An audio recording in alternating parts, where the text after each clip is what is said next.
बच्चे की प्रॉब्लम क्या है? फिर से भूल जाना। बच्चे की छोड़ो, हम सबको ही होगी, सबको है थोड़ा बहुत भूलने की प्रॉब्लम।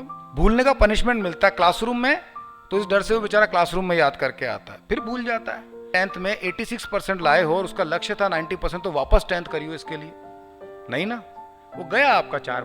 ये इंपॉर्टेंट फॉर्मूला एक बार वापस देख लेते हैं। हमारे ब्रेन में हम क्रिएटिविटी और लॉजिक को एक साथ सिंक्रोनाइज नहीं करते, इसलिए बच्चों में दिक्कत आती है। सवाल पूछता हूं, हमने बच्चों को पढ़ना सिखाया, लिखना सिखाया, समझना सिखाया, याद करना सिखाया?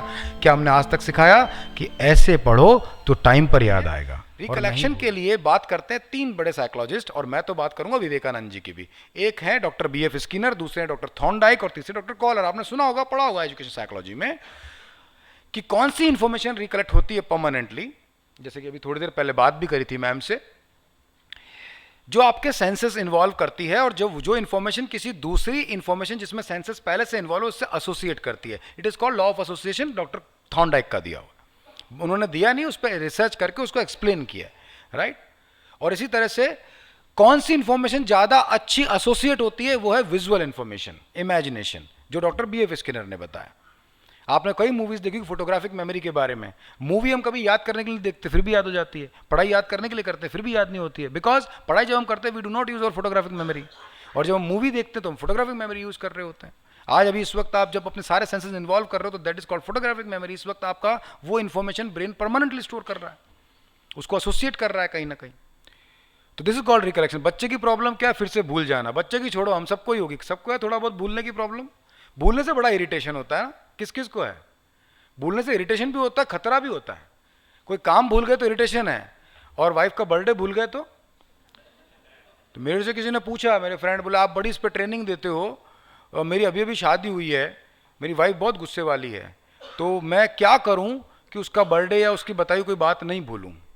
तो मैंने कहा एक बार भूल जा बस, उसके बाद नहीं भूलोगे। तो अक्सर हम कुछ ना कुछ भूलते रहते हैं। 5 मिनट पहले चाबी कहाँ रख दी, कुछ याद नहीं आ रहा। वो किताब कहाँ चल गई पता नहीं चल रहा। वो पेन कहाँ गुम हो गया, अभी तक नहीं मिल रहा। ये बहुत ही कीमती सामान, it is very important document. ये समझकर हम घर में कुछ चीज़ों को इतना संभाल के रख देते हैं कि कहाँ पे संभाल के रखा था वही याद नहीं आता।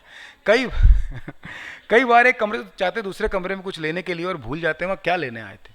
कई बार किसी से बात करते करते भूल जाते किस बारे में बात कर रहे थे। अरे बाद में आना यार, ध्यान नहीं आ रहा है ना। कई बार किसी को देखते तो बोलते आपको कहीं देखा है, पर उसका नाम याद नहीं आता। कहीं नाम याद नहीं आता तो कभी घर पे आते वक्त कोई काम याद नहीं आता। ये सब हमारी लाइफ में होता रहता है, लेकिन हम आज तक किसी डॉक्टर के पास नहीं गए कि डॉक्टर इसका परमानेंट इलाज करो। मैं नहीं भूलना चाहता, ये सच है। मैंने जितने लोगों से आज तक पूछा वो सब कहते हैं मैं भूलना नहीं चाहता। वो भूल जाता है पर भूलना नहीं चाहता। तो मैंने कहा डॉक्टर से क्यों नहीं मिलते हो? क्योंकि हमें भूलने पर कोई बड़ा पनिशमेंट नहीं मिलता है, राइट। लेकिन एक कॉम ऐसी है जिसे भूलने पर पनिशमेंट मिलता है। Can you guess? Students. Classroom में भूलता है। हमारे तो छोटे तो बहुत मार पड़ती थी। हमारे टीचर तो एक हाथ में डंडा दूसरे हाथ में किताब लेके पढ़ाते थे, तो डंडे को देख के किताब अपने आप याद करते थे हम। तो भूलने का पनिशमेंट मिलता है क्लासरूम में, तो इस डर से वो बेचारा क्लासरूम में याद करके आता है, फिर भूल जाता है। फिर एग्जाम टाइम में खूब रट्टा मारता है, क्योंकि वो एग्जाम में भूलता है तो परमानेंट पनिशमेंट होता है, मार्क्स कट जाते हैं। आप में से कोई है जिसने अगर 10th में 86% लाए हो और उसका लक्ष्य था 90%, तो वापस 10th करियो इसके लिए? नहीं ना, वो गया आपका 4%, 5%। और ये वो 2-3% इतने खतरनाक है कि कुछ बच्चे सुसाइड करते हैं उसके बाद, right, because of the lack of recollection. अब अगर मैं बात करूं कि जब हम बच्चों को देखते हैं, बच्चों की तरह बन जाइए 2 मिनट के लिए। सोचिए हमारे एग्जाम्स हैं, तो जब एग्जाम पास में आते हैं we start recollecting, we start memorising. ये इंपॉर्टेंट फॉर्मूला एक बार वापस देख लेते हैं। ये डिफिकल्ट इक्वेशन एक बार फिर से पढ़ लेते हैं। एग्जाम शुरू होने से 2 मिनट पहले तक भी कोई ना कोई आंसर दोहरा रहे होते हैं। पापा मम्मी को, जो बच्चे अच्छे मार्क्स लाना चाहते हैं वो पापा मम्मी को इन्वॉल्व कर लेते हैं एग्जाम के दिनों में कि सब काम छोड़ दो मुझे पढ़ाओ, ये क्वेश्चन सुनो, मेरा कल मेरा एग्जाम है, ये लॉन्ग आंसर सुन लो एक बार। और ये सब तब तक चलता रहता है जब तक हम एग्जाम हॉल में एंटर नहीं होते। एक वर्ड आता है एग्जाम फोबिया। किसने पैदा किया? लैक ऑफ रिकलेक्शन ने, राइट। जब वो याद करके जा रहा है फिर भूल रहा है, उसको वापस वापस देखना पड़ रहा है, उससे डर लग रहा है उसको, राइट। एग्जाम टाइम में बच्चे सारे धार्मिक हो जाते हैं, यस और नो, है ना। अपने आप भगवान को याद करते हैं, रास्ते में जाते हैं, हनुमान जी को बोलते हैं, हनुमान जी मेरा मैथ्स का पेपर है, आपको संभालना है, मैं शाम को प्रसाद चढ़ाऊंगा और आपको राम जी की कसम है। हनुमान जी टेंशन में आते हैं, किसका पेपर है बताओ? बोले मैथ्स का। बोले बेटा मैथ्स मैंने कभी पढ़ी नहीं, तो पहाड़ लाने को बोल, मैं 2 ला सकता हूँ, पहाड़ा मुझे 2 का भी नहीं आता। बच्चे आते हैं हॉल में, कोई बच्चे कॉन्फिडेंस से पेपर खोलते हैं, हम जब थे कि ये तो करके आए, वो तो करके आए, बिल्कुल पूरी रात रट्टा मार के आए। कई बार बड़ा गुस्सा आता है जब हमारे सामने कुछ ऐसे क्वेश्चंस आते हैं जिसके लिए दिल कहता है ये सुबह तक याद था, अब याद ही नहीं आ रहा, अभी दरवाजे तक ये स्क्वायर रूट क्यूब रूट याद करके आया था, पता नहीं कहाँ चले गए। अरे कल ही तो रात को 4 बार दोहराया था लॉन्ग आंसर, इसकी स्टार्टिंग याद नहीं आ रही, कोई स्टार्टिंग बता दे। इसमें 10 पॉइंट से ये याद आ गए, लेकिन 7 ही रिकलेक्ट कर पाए, बाकी नहीं लिख पा रहा हूँ। ऐसा हुआ है आप लोगों के साथ? Please raise your hand. सबके साथ हुआ है। हम पेपर खत्म करते हैं, हॉल से बाहर निकलते हैं, ज्यादा गुस्सा तब आता है जब वो बदतमीज सवाल जो अंदर तो याद नहीं आया, बाहर आते ही अपने आप ही याद आने लग जाता है। ऐसा हुआ है किसी के साथ? आप में सबके साथ हुआ है। बाद में वो आंसर क्यों याद आया और पहले वो आंसर क्यों याद नहीं आया, बाद में वो आंसर याद आया, ये इस बात को साबित करता है कि हम उसे भूले नहीं थे।